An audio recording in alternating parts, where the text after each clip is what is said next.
Партызанская крынічка – месца ў ваеннай гісторыі Гомельшчыны знакамітае. У жніўні 1941-го тут быў створаны партызанскі атрад «Бальшавік», які адыграў значную ролю ў партызанскім руху Беларусі.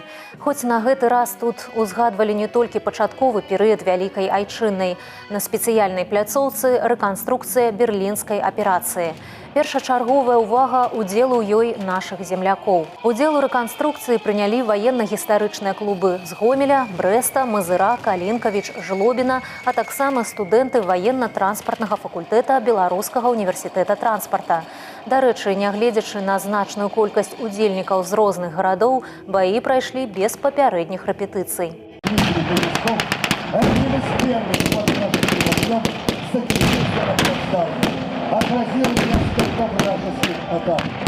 Рэканструкцыю берлінскай аперацыі арганізавалі супрацоўнікі Гомельскага абласнога музея ваеннай славы.